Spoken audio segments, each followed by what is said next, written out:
नमस्कार दोस्तों, stock market studies में फिर से एक बार आपको बहुत-बहुत स्वागत है। तो आज मैं फिर से आपके सामने कुछ इम्पोर्टेंस कंपनी का अपडेट शेयर करने वाला हूँ। तो इस वीडियो को पूरा लास्ट तक देखिएगा और अभी तक अपने चैनल को सब्सक्राइब नहीं किया तो ज़रूर कर लीजिएगा। कंटिन्यूअसली इन्फॉर्मेशन और अपडेट्स पाने के लिए चैनल के ऊपर बने रहिएगा। तो चलो देख लेते हैं कौन-सा कंपनी है इस वीडियो के अंदर। फर्स्ट जो कंपनी है उसके बारे में चर्चा करूँ उसका नाम है एलआईसी। सॉरी, फर्स्ट जो कंपनी है उसका नाम है एलआईसी, लाइफ इंश्योरेंस कॉर्पोरेशन। तो लाइफ इंश्योरेंस कॉर्पोरेशन के ऊपर मैंने आपको एक एक ट्रेड ट्रेड बना था जो मैं आपके साथ शेयर किया था। वो फाइनली वो ट्रेड टारगेट भी अचीव हो चुके हैं और मैंने आपको टेलीग्राम में अपडेट भी दे चुका हूँ कि देखिए जब भी कोई ट्रेड बनता है अगर आपको सीखना है तो सीखना चाहते हैं और प्रीवियस डेटा आप देखना चाहते हैं किस तरीके से टेक्निकली चार्ट पैटर्न बना था, किस तरीके से टारगेट हुआ था। अगर वो सीखना चाहते हैं तो आप टेलीग्राम को ज्वाइन करिए, नीचे लिंक दिया गया है, फटाफट ज्वाइन करिए, वहाँ पे आपको सारे अपडेट्स मिल जाएगा। और देखिए मेरे तरफ से कोई भी पेड वर्ज़न नहीं है, कोई भी पेड प्रमोशन नहीं है। कोई भी मैं आपके साथ ₹1 चार्जेस भी नहीं लेता हूँ। मेरा काम है सारी इन्फॉर्मेशन आपके साथ शेयर करना एज़ एजुकेशन पर्पज़ में। अगर आपको सीखना है तो कंटिन्यू करिए मेरे साथ। अगर आप टिप्स के लिए आए हैं तो आप प्लीज़ आपके हिसाब से डिसीज़न लीजिए। मेरे तरफ से कोई भी टिप्स आपको नहीं मिलेगा। तो कंपनीज़ के ऊपर एक ही बात कहूँगा, कंपनी का मार्केट कैप 4,88,000 करोड़ के आसपास था। तो अभी धीरे-धीरे करके कंपनी का मार्केट कैप बढ़ भी जा रहा है क्योंकि प्राइस भी बढ़ रहा है। कंपनी का पी रेशियो एकदम सस्ते में है, आरओसी, आरओई बेस्ट है, इनकम ज़बरदस्त है। तो बहुत सारे लोग मुझे कमेंट्स किया, सर आपने ट्रेड जो लिया वो किस बेसिस पे लिया? सबसे पहले मैं ट्रेड कहाँ पे लिया वो मैं आपको दिखा देता हूँ। देखिए टेक्निकली चार्ट पैटर्न में क्या बना था, एक कप बना, उसके बाद एक हैंडल बना, फिर से एक हैंडल बना। फाइनली ब्रेकआउट हुआ, ब्रेकआउट होने के बाद नीचे भी आए थे। जब नीचे आया था तब भी मुझे बहुत सारे दोस्तों ने कमेंट किया, सर नीचे आ रहा है तो अगर नीचे इस तरीके से आए तो क्या करना चाहिए? देखिए मैं आपको हमेशा बोलता हूँ, अगर आपको कंपनी के ऊपर भरोसा है, अगर आपका टेक्निकली चार्ट पैटर्न भी आपको सपोर्ट दे रहा है, तो अगर एंट्री लेवल से 10% नीचे गिरे तो और भी आपको एवरेज करना चाहिए। देखिए मैं तो एवरेज करता हूँ, आप क्या करेंगे वो अलग बात है। देखिए मैं यहाँ पे 10% नहीं गिरा था, 7% के आसपास गिरा था, तो मैंने यहाँ पे एवरेज नहीं किया। मैं 10% गिरता तो मैं एवरेज करता, मगर वहाँ से क्या हुआ, रीबैक किया और देखिए किस तरीके से धमाका परफॉर्मेंस किया। और इस पैटर्न्स को मैं कंप्लीट करूँ, एंट्री लेवल से अगर मैं टारगेट तक देखूँ, तो ऑलमोस्ट मुझे टारगेट मिला 17% के आसपास और वो भी 128 दिन में। तो एटलीस्ट आप 4 मंथ्स बोल सकते हैं। 4 मंथ में 128 दिन में आपको सॉरी मुझे कितना रिटर्न मिला? 17% के आसपास। तो एक अलग लेवल का रिटर्न मिला है। अभी देखिए आप कहेंगे सर इस तरीके से जो एंट्री मिला था, तो टेक्निकली चार्ट पैटर्न मिला था। क्या हर कोई टेक्निकली चार्ट पैटर्न इस तरीके से मिलेगा तो एंट्री ले लेंगे? बिल्कुल नहीं। उसके लिए आपको कंपनी का फंडामेंटल्स भी देखना चाहिए और मैंने क्यों एंट्री लिया था मैं आपको क्वार्टरली रिजल्ट में समझाऊँगा। पहले देखिए सेल्स का ग्रोथ, किस तरीके से सेल्स का ग्रोथ हुआ, एक्सपेंस को कंपनी कंट्रोल में रखे और प्रॉफिट मार्जिन देखिए, जो पिछली बार 15,900 करोड़ था, इस बार कंपनी का प्रॉफिट कम हुआ, फिर भी कंपनी प्रॉफिट को कंटिन्यूअसली एक रेंज में रखा। पहले देखिए कंपनी के 2,000, 3,000, 4,000, 14,000 सॉरी 1400 करोड़, 250 करोड़ इस तरीके से कुछ 650, 850 करोड़ इस तरीके से कुछ आपको प्रॉफिटेबिलिटी देखने को मिला था। मगर यहाँ पे कुछ पॉइंट ऑफ व्यू से देखा है तो यहाँ पे वीकनेस देखने को मिले। तो सॉरी मतलब यहाँ पे जो कुछ पॉइंट के बेसिस में देखा है तो कंपनी का फिर से प्रॉफिटेबिलिटी ग्रोथ होता देखने को मिले। तो जब कंपनी का प्रॉफिटेबिलिटी इतना ग्रोथ हुआ, उसके साथ-साथ बैलेंस शीट में कंपनी का रिज़र्व हाईएस्ट लेवल में देखने को मिला, जो 4-5 हज़ार करोड़ के आसपास था, वो बढ़ के हो चुके हैं 54,000 करोड़ और कर्ज़ा एकदम ज़ीरो है और फिक्स्ड एसेट भी बढ़ा। क्या उस कंपनी के ऊपर निवेश नहीं करना चाहिए? मैं इसी सारे पॉइंट्स के बेसिस में कंपनी के ऊपर निवेश किया एज़ ए ट्रेडिंग के हिसाब से। और पहले मेरे पास तो इस कंपनी के ऊपर छोटे-मोटे होल्डिंग्स तो है ही और मैं जब-जब इस कंपनी के ऊपर ट्रेड बनता है तो मैं ट्रेड लेता हूँ। तो अभी क्वेश्चन आएगा कि सर प्रोमोटर के पास तो अच्छा खासा होल्डिंग्स है, 96%। तो एफएसडीएस ने क्यों माल नहीं उठाया? पब्लिक क्यों माल उठाया?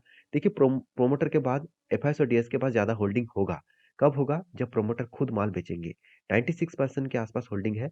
सेबी के रूल्स के हिसाब से 75% से ज़्यादा होल्डिंग्स प्रोमोटर के पास नहीं होना चाहिए। जब माल बेचेंगे तो करीबन 21% के आसपास होल्डिंग को बेचना पड़ेगा। 21% माल बेचेंगे तो वो किसके पास भी जाएगा? ज़्यादा से ज़्यादातर आप देखेंगे तो इंस्टीट्यूशन के पास जाएगा। मतलब एफएस और डीएस के पास जाएगा। तो कहने का मतलब है, ये सारी चीज़ों को देखकर आपको काम करना पड़ेगा और एक बहुत बड़ा अपडेट भी है कि आप देख सकते हैं bullish momentum lift LIC close at 52 week high, मतलब कंटिन्यूअसली वो रन कर रहे हैं। और आप सभी जानते हैं एलआईसी एक पीएसयू कंपनी है और पीएसयू कंपनी में ग्रोथ होना, हमेशा ग्रोथ होने के लिए एक हाई मतलब पुश चाहिए। तो गवर्नमेंट भी इसके ऊपर पुश करने के लिए अलग-अलग मतलब बिज़नेस लेके आ रहा है, अलग-अलग स्ट्रैटेजीज़ लेके आ रहा है, तो उस बेसिस में एलआईसी आगे बढ़ने का हाई कैपेबिलिटी भी देखने को मिला है। अभी फिलहाल के लिए आप कहेंगे सर क्या फिर से कोई ट्रेड बन सकता है? देखिए फिर से ज़रूर ट्रेड बन सकता है, ज़रूर मैं ट्रेड लेने के लिए तैयार रहूँगा, अगर मुझे यहाँ पे क्या दिखा, एक बिग जैसे क्या बना, यहाँ पे एक हेड बना। तो बिग जैसे यहाँ पे सॉरी एक कप बना, तो यहाँ पे रिवर्सल करके अगर कोई यहाँ पे इस तरीके से कोई हैंडल पैटर्न क्रिएट करे और फिर से ब्रेकआउट करे, तो मैं यहाँ पे ज़रूर एंट्री लेने वाला हूँ। तो आपकी क्या राय है इस कंपनी के ऊपर ज़रूर कमेंट्स करके बताना। नेक्स्ट जो कंपनी है उसका नाम है अदानी विल्मर। देखिए अदानी ग्रुप के बहुत कारण के वजह से हिंडनबर्ग के रिपोर्ट के माध्यम से साथ ही साथ कोर्ट केस के माध्यम से सेबी से बहुत आरोप भी लगाया गया। इस सारे कारण की वजह से अदानी ग्रुप का हालत खराब हो गया था। और जब इन यूएस मार्केट से एक न्यूज़ आया कि हिंडनबर्ग के ऊपर जो आरोप है, हिंडनबर्ग जो आरोप कर हर कंपनी के ऊपर लगा रहा है, वो झूठ है। तो इस तरीके से कुछ आरोप का जब जब डिटेल्स आया, जब जब करेक्शन डिटेल्स आया, तब अदानी ग्रुप तेजी से भागा और लंबा जर्नी एक दिखाया। तो अदानी विल्मर भी एक अच्छा खासा धमाका देखने को मिले, मगर अदानी विल्मर के ऊपर एक वीकनेस पॉइंट अभी भी है। वो वीकनेस पॉइंट क्या है? कि इस कंपनी के जो इन्वेस्टर है, आप देखेंगे 2 इन्वेस्टर हैं। आप देखेंगे तो आप देख सकते हैं यहाँ पे लेंस पीटी लिमिटेड और उसके बाद अदानी कमोडिटी लिमिटेड, दोनों के पास ही होल्डिंग है 50-50%, 43.97% के आसपास होल्डिंग दोनों के पास है। तो यहाँ पे एक रिपोर्ट आ रहा था कि रिपोर्ट में बताया गया था, फाइनली अभी तक डिस्कशन नहीं किया गया है अदानी ग्रुप के तरफ से, सिर्फ न्यूज़ के माध्यम से। मैंने आपको प्रीवियस वीडियो में भी दिखा था कि अदानी ग्रुप खुद का जो स्टेक है अदानी विल्मर के ऊपर, देखिए यहाँ पे जो लेंस प्राइवेट लिमिटेड जो है ना, ये भी इस कंपनी का एक्चुअली नाम है विल्मर और अदानी का नाम है अदानी, तो इसीलिए टोटल नाम पड़ गया अदानी विल्मर। तो अदानी विल्मर टोटली 2 कंपनी है, दोनों कंपनी एक साथ मतलब एक साथ जुड़कर काम कर रहे थे। तो अभी अदानी क्या करने वाले हैं, तो ये जो उसका जो स्टेक है पूरा का पूरा वो सेल करने वाला है, मतलब बेचने वाला है। और क्यों बेचेंगे? क्योंकि अदानी का कहना है कि वो इस पैसे को दूसरे इसका जो जो हाई ग्रोथेबल कंपनी है उसके ऊपर लगाने वाला है। जैसे पोर्ट का बिज़नेस है, साथ ही साथ अदानी पावर का बिज़नेस है, उस तरीके से बिज़नेस के ऊपर वो लगाना चाहते हैं। तो इसीलिए इस तरीके से क्वांटिटी को वो बेचना चाहते हैं अदानी विल्मर के ऊपर। तो अभी तक अदानी ग्रुप से कोई डायरेक्टली न्यूज़ नहीं आया, ये रिपोर्ट के माध्यम से बताया जा रहा है। देखिए रिपोर्ट हमेशा गलत होता है और जब तक ऑफ़िशियली अनाउंसमेंट ना किया जाए, तब तक कुछ कहना ठीक नहीं होगा। बाकी देखिए इस कंपनी के ऊपर क्वार्टरली रिजल्ट में कंपनी ने लॉस किया और लास्ट 2 क्वार्टर्स में ही कंपनी कंटिन्यूअसली लॉस किए और इस लॉस के कारण की वजह से कंपनी के ऊपर एक वीकनेस पॉइंट देखने को मिले हैं। अभी इस कंपनी के ऊपर चार्ट पैटर्न्स के बारे में बात करूँ, आप ध्यान से देखना, कंपनी के ऊपर एक पैटर्न क्रिएट हुआ था, जो पैटर्न मैंने आपको साथ बहुत बार शेयर कर चुका हूँ। जब भी कुछ इस तरीके से पैटर्न दिखे, देखिए कंटिन्यूअसली एक बाइंग पैटर्न्स दिखा, तो कंटिन्यूअसली 1, 2, 3 कैंडल के माध्यम से बाइंग कैंडल दिखा और इस तीनों कैंडल को मैं मार्किंग कर चुका हूँ और मार्किंग के हिसाब से देखा है तो 33% का रेंज बना। तो ये जो रेंज बना 33% के आसपास, तो यही रेंज कंपनी के लिए क्या बना, जब भी इस नीचे लेवल का टच करेगा तो यहाँ पे एंट्री बनेगा और यहाँ तक टारगेट बनेगा। तो इस तरीके से टारगेट बनता है, इस तरीके से स्ट्रेटजीज के हिसाब से। मगर क्या हो गया, उल्टा और भी गिरे और उसके बाद देखिए एक रेजिस्टेंस था, उसको ब्रेकआउट किया और धीरे धीरे करके वो अपट्रेंड में जा रहा है। तो अभी देखना ये है कि इस तरीके से हाई वॉल्यूम के साथ ब्रेकआउट दिया, वो टारगेट दे पाएंगे कि नहीं पाएंगे, वो आपको कुछ दिनों के बाद ही पता चलेगा। तो मैं इस कंपनी के ऊपर फिलहाल के लिए एक बुलिश फील्ड करता हूँ, तो बाकी देखा जाएगा क्या होने वाला है। आपकी क्या राय है जरूर कमेंट्स करना। नेक्स्ट जो कंपनी उसका नाम है लक्ष्मी ऑर्गेनिक इंडस्ट्रीज लिमिटेड। देखिए नाम में जितना लक्ष्मी देखने को मिला है उतना लक्ष्मी है नहीं, क्योंकि कंपनी के ऊपर देखिए खुद इन्वेस्टर खुद के माल बेचकर भाग गया। एफएस के पास 3.5% और डीएस के पास 5% के आसपास होल्डिंग था, वो खुद माल बेचकर भाग गया। एफएस के पास पॉइंट 50 के पास आसपास और डीएस के पास 1.55% के आसपास होल्डिंग्स देखने को मिला है। तो एक चीज मैं बता दूं, कंपनी के ऊपर जो होल्डिंग्स है वो अभी भी वीकनेस होता जा रहा है, क्योंकि इंस्टीट्यूशन माल बेचते जा रहा है, उस माल का फायदा पब्लिक उठा रहा है। तो जब पब्लिक का परसेंटेज बढ़ रहा है और इंस्टीट्यूशन का परसेंटेज कम हो रहा है, तो सोचना उस कंपनी के ऊपर कुछ ना कुछ वीकनेस पॉइंट देखने को मिल सकता है। बाकी आप देखेंगे इस कंपनी के ऊपर कि एक चीज को मैं बता दूं, इस कंपनी के ऊपर जो क्वार्टरली रिजल्ट है आप वो देखेंगे तो कंपनी में सेल्स में कोई कमियां देखने को नहीं मिलेगा। उसी तरीके से कंपनी का प्रॉफिट भी कंटिन्यू ठीक ठाक हो रहा है। तो जो केमिकल सेक्टर में मार्केट में जो प्रेशराइज है, अभी भी वो प्रेशराइज खत्म नहीं हुआ, कंटिन्यूअसली वो अभी भी प्रेशराइज बनता हुआ देखने को मिले हैं। क्योंकि डिमांड जब तक बढ़ेगा नहीं उतना ही सेल्स बढ़ेगा नहीं।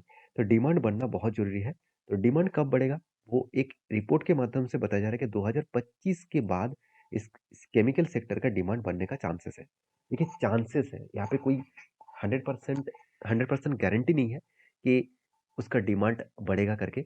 तो यहाँ पे एक पॉसिबिलिटी लेकर चल रहा है, तो प्लीज़ आप भी पॉसिबिलिटी लेकर चलिए, कंपनी के ऊपर रिसर्च करिए, उसके बाद इस कंपनी के ऊपर डिसीज़न लीजिए। तो आप कहेंगे सर आपका क्या डिसीज़न है इस कंपनी के ऊपर? देखिए, company Lakshmi organic chemicals limited जो है, वो एक एसिड बनाने वाला कंपनी है और इस कंपनी की जो खासियत है, कंपनी की प्रॉफिटेबिलिटी तो ठीक है, कर्जा भी ज़ीरो है, इनकम भी ठीक है, प्रमोटर के पास होल्डिंग भी ठीक है, मगर कंपनी का वैल्यूएशन बहुत हाई है। वैल्यूएशन कितना हाई है मैं आपको पी रेशियो में दिखा दूँ, तो एक टाइम कंपनी के पी रेशियो कहा था 5 साल में कंपनी का एक टाइम हाई पी रेशियो था 107 के आसपास और उसके बाद करेक्शन भी हुआ था और नीचे लेवल में आए थे और नीचे लेवल में कितना आया था 30 के आसपास। फिर से देखिए कंपनी धीरे-धीरे करके अप ट्रेंड में जा रहा है और 70 के आसपास। तो पी रेशियो का जितना ग्रोथ हुआ, क्या उसी तरीके से चार्ट पैटर्न का भी ग्रोथ हुआ? चलो अब देख लेता हूँ। देखिए चार्ट पैटर्न में उतना खास ग्रोथ नहीं हुआ। कंटीन्यूअसली क्या हो रहा है होते जा रहा है, कंटीन्यूअसली यहाँ पे सेल ऑफ होता जा रहा है। बिग क्रैश देखने को मिला। उसके बाद मैं आपको ये भी मेंशन किया कि शोल्डर कम हेड कम शोल्डर बनने की तैयारी कर रहा है। तो शोल्डर अभी तक कंप्लीट नहीं हुआ। जब कंप्लीट होगा तो ज़रूर कुछ डिसीज़न मैं लूँगा और आपके साथ भी शेयर करूँगा कि मेरा डिसीज़न क्या है। आपको सीखने के लिए, आपको स्टडी करने के लिए इस कंपनी के ऊपर एक बार खुद के ओपिनियन लगाना होगा, उसके बाद काम करिए। क्योंकि मेरे वीडियो के माध्यम से आपको सारी चीज़ सीखने को मिलता है। कोई भी मेरे तरफ से बाय एंड सेल का रिकमेंडेशन कभी नहीं होता। और इस कंपनी के ऊपर सबसे इम्पोर्टेंट पॉइंट क्या है, इस कंपनी के ऊपर अगर म्यूचुअल फंड के जो होल्डिंग्स है, उसके बारे में चर्चा करूँ तो अक्टूबर मंथ में बहुत तगड़ा बाइंग किया गया। बहुत तगड़ा बाइंग किया गया। इसका मतलब इतने दिनों में जो बाइंग हो रहा था वो छोटे-मोटे क्वांटिटी के साथ अभी ज़्यादा सेल भी नहीं हुआ और अच्छा खासा बाइंग हो रहा है। इसका मतलब कुछ ना कुछ तो पॉजिटिविटी है। इसके चलते इतना शानदार तरीके से तेज़ी देखने को मिला, इतना शानदार तरीके से ग्रोथ देखने को मिला। तो मैं ज़रूर कहूँगा इस पॉइंट ऑफ व्यू से मैं एक ही बात कहूँगा, कंपनी में अपकमिंग टाइम्स में जिस तरीके से ग्रोथ होने का चांसेस है, जो हम लोग सोच रहे हैं कि जिस तरीके से ग्रोथ होने का टाइम्स देखने को मिल सकता है, तो वो यहाँ पे आपको नज़रिए के हिसाब से देखने को मिलेगा। तो बाकी इस कंपनी के ऊपर आपका क्या राय है? ज़रूर कमेंट्स करके बताना और वीडियो में अगर जानकारी अच्छा लगे, तो प्लीज़ एक लाइक ज़रूर कर देना। लास्ट जो कंपनी है उसका नाम है सोनाटा सॉफ्टवेयर। सोनाटा सॉफ्टवेयर एक सॉफ्टवेयर बनाने वाला कंपनी है, एक सॉफ्टवेयर सर्विसेज़ कंपनी है। तो इस कंपनी के बारे में बात करूँ तो कंपनी बोनस देने का अनाउंसमेंट कर चुके हैं। हर एक के बदले 1 शेयर आपको बोनस के हिसाब से मिलेगा और जब बोनस मिलेगा उसका डेट भी मेंशन किया गया है। 12 तारीख को 12 दिसंबर में आपको बोनस मिल जाएगा। ये था कुछ कंपनीज़ का अपडेट। वीडियो में अगर जानकारी अच्छा मिले तो प्लीज़ लाइक करना, दोस्तों के साथ भी शेयर करना और चैनल को भी सब्सक्राइब करना। मिलते हैं नेक्स्ट वीडियो में। धन्यवाद।